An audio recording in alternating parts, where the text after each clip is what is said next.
All of the news surrounding tube shortages in the world got me thinking, what do you do if you can't get tubes for your amplifier? Luckily for a lot of us that have tube amplifiers, it sounds like there are going to be more tubes put into production by other facilities, but the first thing to consider is tube production could really stop at any time on a massive scale because it's sort of a dead technology. The only people that really use tubes anymore are audiophiles, whether that's a vinyl collector that uses a tube amplifier to play back their vinyl, or musicians like me, and I'm assuming you, that like the sound of tube amps. The second thing to consider is if tube production stops on a massive scale for whatever reason and is only being made by small manufacturers, that is going to drive the price of tubes up significantly. And then that got me thinking about a third thing, which is what do you do just if your tube amp fails? Like maybe you're at a gig and it just stops working and it needs to be serviced. I've certainly been in that situation. Maybe some of you have been in that situation. If you have, definitely let me know down in the comments below.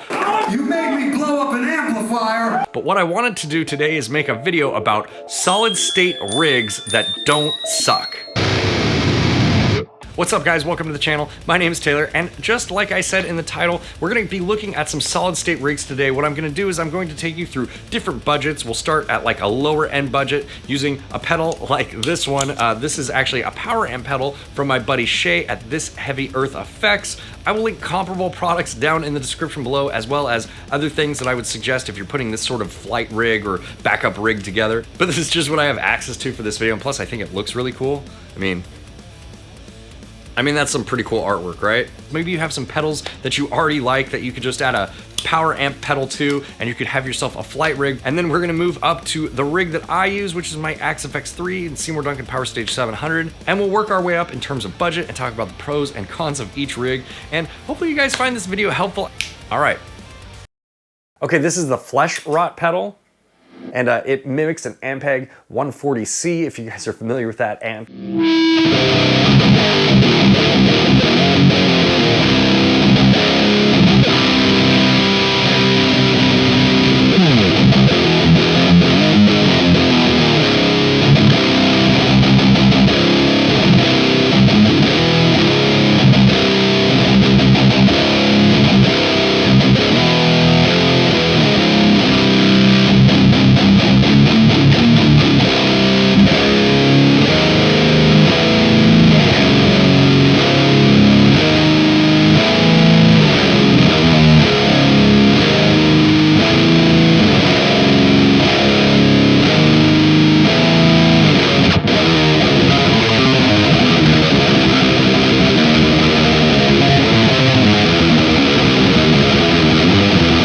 Okay, you can see where this pedal is set at. It's like between 10 and 11 o'clock, something like that.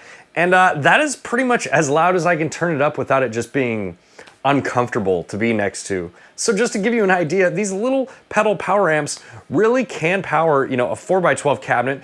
It would certainly be better if you had something smaller, like maybe a 2x12 cabinet or something like that. That would be more in line with the amount of power it's putting out. But even as is, it is super loud.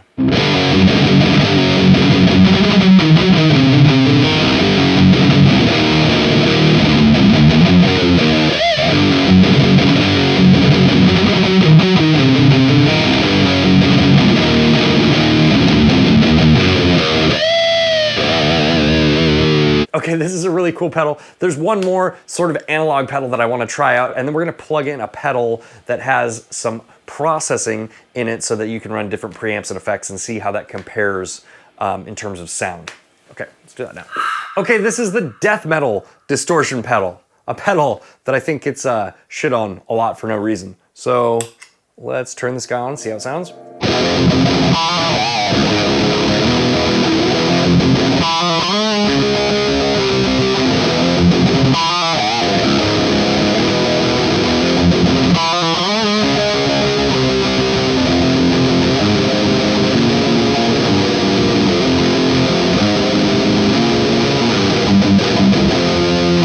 Okay, so I had to turn the power amp up considerably with this pedal. This pedal must have a much lower output than the previous pedals, I'm assuming, but I'm still super impressed. And even though this might not be a tone that you vibe with, you can't control the gain on this pedal. It is just gain at max. One of the things that I notice with it, and one of the things that I think is really interesting, is usually when you are not running enough power into a speaker, you'll really notice in the low end.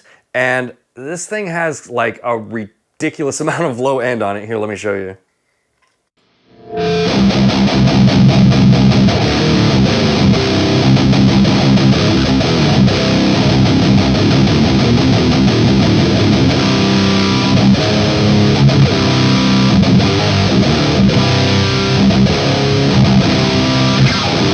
I mean, there is just so much low end. It's vibrating the floor next to me. So pretty cool that even with a pedal this small, we can get that much volume out of this cabinet and really, you know, push the speakers, especially in the low end, that much. Okay, I love this pedal. I know it's not everyone's cup of tea. Now I'm gonna get out something that I think is probably gonna be a better option for a lot of you. It still is relatively inexpensive and it does a lot. So let's hook up the 𝗦𝗇𝗏 Preamp X.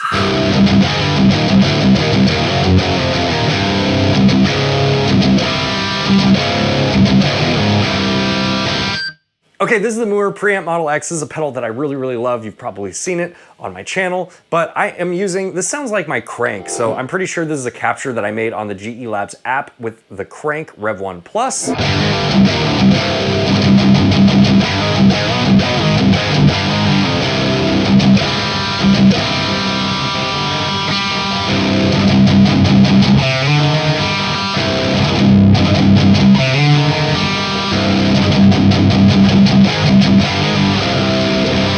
Okay, so I'm having to turn up the output all of the way on the power amp pedal. I have the level all the way up on the Preamp Model X pedal, so I'm not really sure what's going on here. I think the Preamp Model X pedal probably has a much lower output since you would most likely be running this into like a mixer or an audio interface or something like that. So maybe that's why I'm having to compensate over here with the level, but it's still plenty loud and we still have a lot of that low end.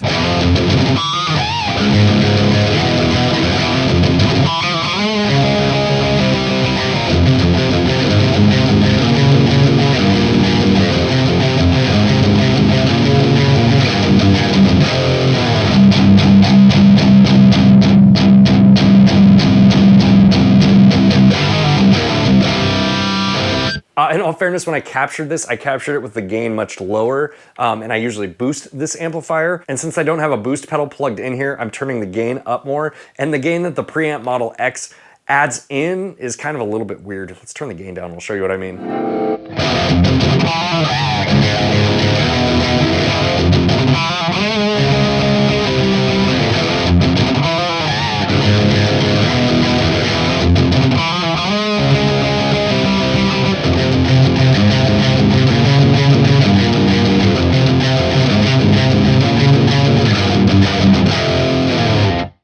That is much more in line with what I'm used to hearing. When you use sampled amplifiers in this pedal, I would recommend keeping that gain at 50% because sometimes it could just add some weird texture to your signal that you might not want. Here, let's go to another amp here. Here's the Cali dual rectifier that comes stock in the pedal.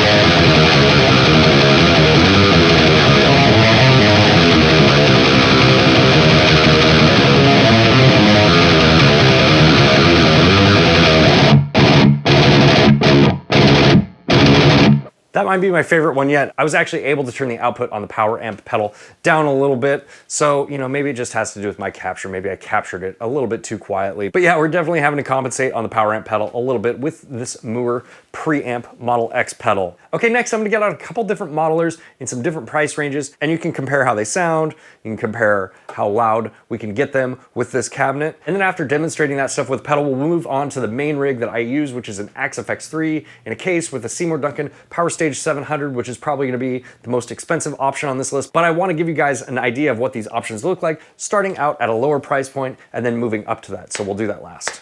Okay. Let's hook up a modeler. All right, this is the Hotone Ampero. You can tell I haven't got this guy out in a while. It's kind of dusty a little bit. It has been a favorite of your guys's here on my channel for a long time, and I thought it would make sense to get it out and put it on here. They retail for around $400. There is the Ampero 1 and of course the new Ampero 2 Stomp, but they're all gonna be right in that same price range. And let's see what we have going on here in the chain. I have an 𝗦𝗚𝗬𝗧𝗏 that I am boosting with a tube screamer and a noise gate. That's the only thing in the signal chain. Of course, one of the cool things about using a modeler instead of a pedal board is you have all the built-in effects that come with it. Let's see what it sounds like.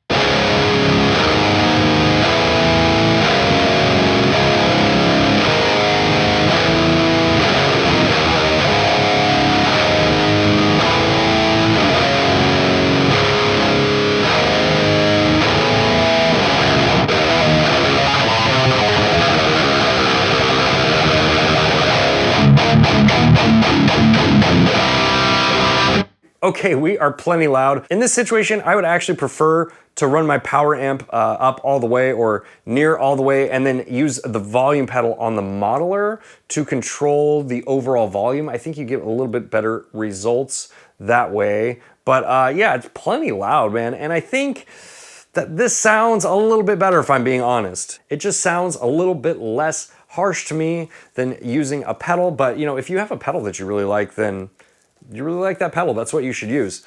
Let's play around with this a little bit.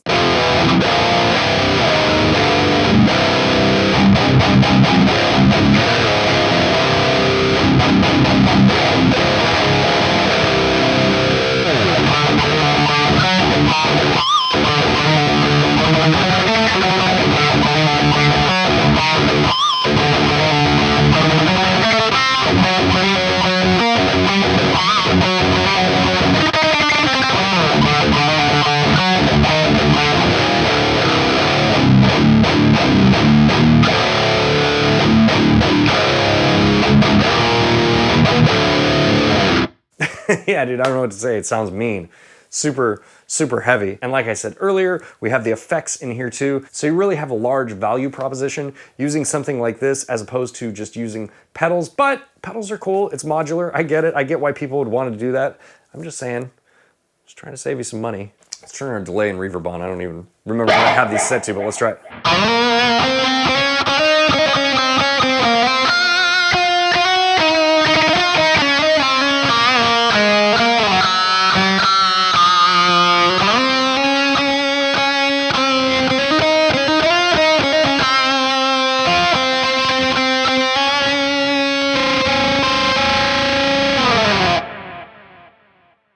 Okay, so I'm gonna be honest here. If it was me and I was building a backup rig in case my main rig went down or I was building like a flight rig to travel with or something like that, I would probably use a small power amp like this. Again, I'll list a bunch of different options and different price ranges down in the description below, but I would probably use a power amp like this and then a floor modeler and just be done with it. I just think that that is the most convenient way to do it. And of course, there's a bunch of different options and a bunch of different price ranges when you come to this stuff. I have plenty of videos on floor modelers on my channel if you guys want to check those out, but you can just really do a lot with them. And if you use an expression pedal too, a lot of them have these smaller expression pedals built in. Not something that I necessarily like, but it is really, really cool if you're building a flight rig or a backup rig or something like that. I mean, look, you know, this whole thing doesn't really take up that much space. It would probably fit in a gig bag. It's certainly not taking anyone's sleeping space in the van, if you know what I mean. So I think that this combination is probably the best bang for your buck, the best option if you're building a flight rig or a backup rig, something like that. But let's keep moving on and look at some other solid state rigs. Okay, now before you say anything, I know what you're thinking. Taylor, the title of this video was Solid State Rigs That Don't Suck. Why are you trying to sell us a Spider 5? I think that this is a severely misunderstood amp, and there are a lot of reasons that this would be a really great fit for people. Now, obviously, this wouldn't work as like a flight rig, but it could work in terms of having a backup head, especially if you're a tube amp guy. You already have a similar form factor to most tube amplifiers, so I think that that's a win for the Spider 5 right there. The other solid state head that this is really comparable to that I almost chose to demonstrate instead of this one would be the Boss Katana MK2, but I think that the Spider pulls ahead of the Boss in a few ways, and I'll explain those here in a minute. Both the Spider 5 and the Katana have these built-in speakers that are full range, and you can run cabinet emulation through here. I'll show you what they sound like. They're not mic'd up, so this is probably gonna sound terrible, but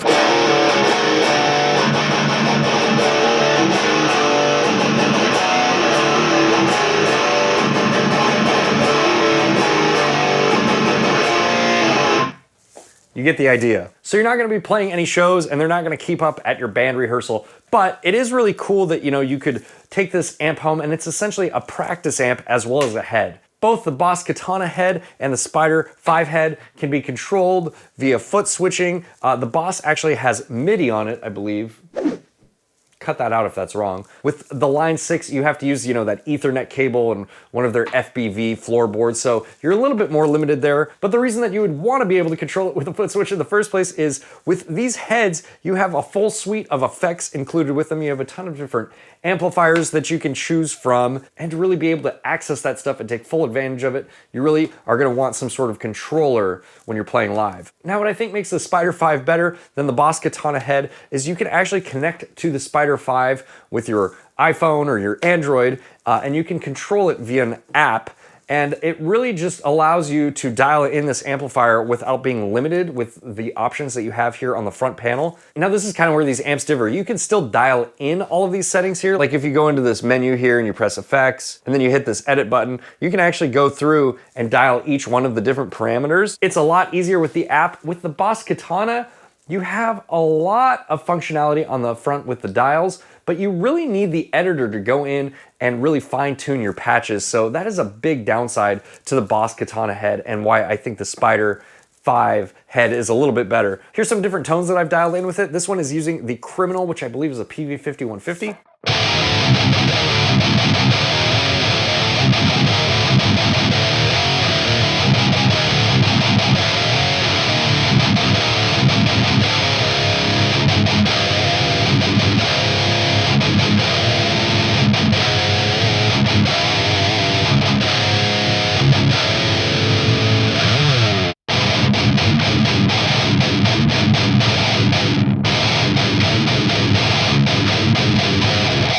Okay, this one is using a 𝗦𝗣𝗘𝗡𝗏𝗡.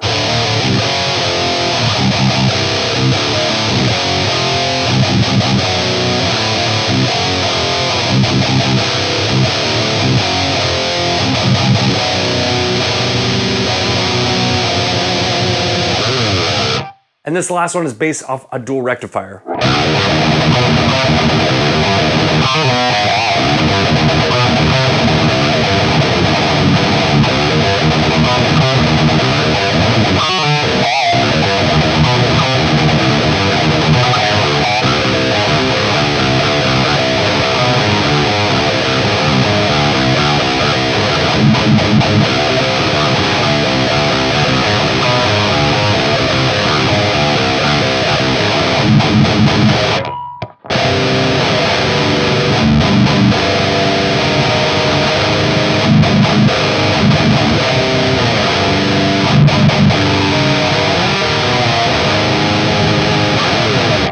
Very loud, very cool head. I think these amps sound really good. I know that this amp gets a really hard time, but if you're a fan of the old school 𝗦𝗘 series amplifiers from Line 6, I think that this sort of took their place in terms of, you know, the options that you have and the different sounds that you can get out of it. I really, really like this amplifier. I think it's really cool. It's really unfortunate that so many people rip on it because I think it's a pretty good sounding amplifier. The one thing I will say about it is it does have this sort of like staticky, unnatural top end, and you really do have to go in with all of the high gain amplifiers and just like cut most of that top end out. But then once you do, you have something that sounds pretty awesome in my opinion. So again, I really like this amplifier. I really like what it offers. I really like the price that this comes at. These things are like $500 new. And while that might be more expensive than a preamp pedal and a power amp pedal, you're getting a ton of different stuff in here, and you don't need to worry about there not being enough power. This thing has plenty of power. It gets this 4x12 super loud. Like I said, you have all the different effects and amplifiers in it, but I'm gonna stop talking about the Line 6 Spider right now. Let's look at the last option that we have on this list, which is my personal rig. All right, guys, and finally, the solid state rig on this list that is going to set you back the most doll hairs. That is the AxeFx 3, and I am powering this cabinet with a Seymour Duncan Powerstage 700. The reason that I'm using an AxeFx 3 is because it handles all of the processing for my band. Like, this is the whole backline pretty much. And then the Powerstage 700 is powering both guitar cabinets. Sometimes I use these Mesa 4x12s, sometimes I use some smaller 2x12s that I have. I think that it is capable of actually powering 2 full stacks if you want, both left and right. It is a stereo power amp, so that's why I chose that one, is because I can run stereo guitar lines into it and send one out to cabinets on the left side of the stage and one out to cabinets on the right side of the stage. I get a lot of questions about this rig, a lot of people asking me to like sort of go through and break down what everything does. If you're interested in that, definitely let me know down in the comments below so I can get this video on the schedule. Something that I just keep forgetting and keeps getting put on the back burner. Here's my main rhythm tone.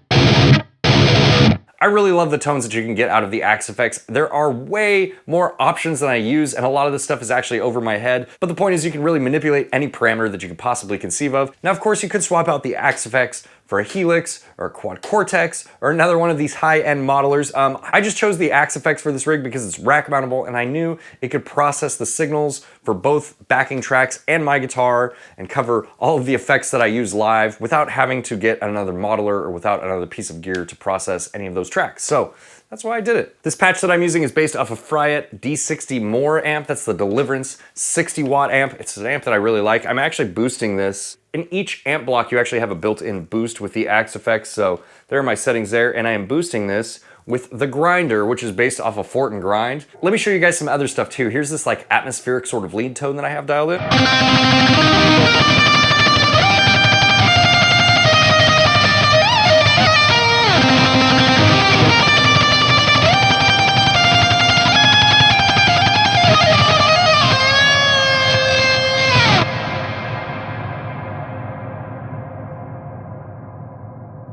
Pretty ridiculous. I really like that one a lot. Let me show you. We actually only use this for like 2 seconds in our whole set, but it's kind of cool for a break.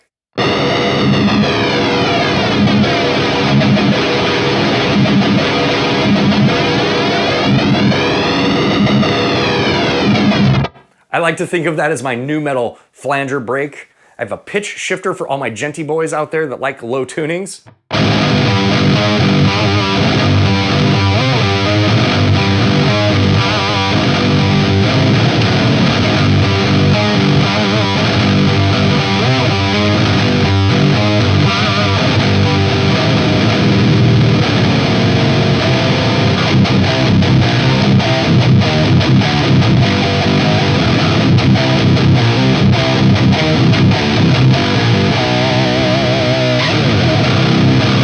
And then another thing I don't use a lot, but I think is super necessary, a clean sort of atmospheric channel.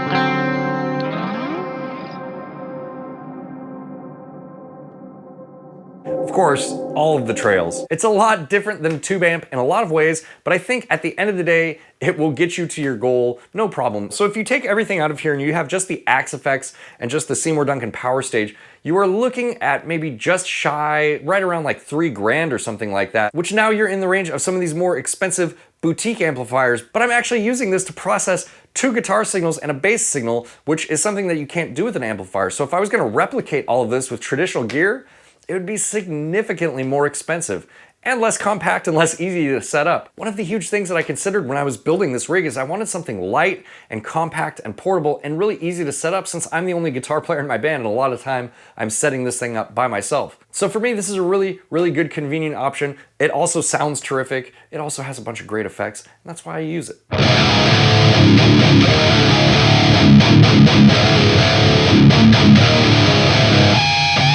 Alright guys, hopefully you found this video helpful and you've enjoyed it. If you have, let me know by hitting the like button, by leaving me a comment. If you really like this video, you can join my Patreon or my YouTube members. There are all sorts of perks. That is down in the description below. There's one piece of gear that I didn't include in this video, and that would be a full range flat response speaker. I think that that's a viable option. It's just sort of down a different path than building a compact rig like this. So I'll drop a link to a video where I reviewed an FR speaker down in the description below, so you guys can check on that if it's something that you're interested in, and I will see you guys in the next video. Bye guys.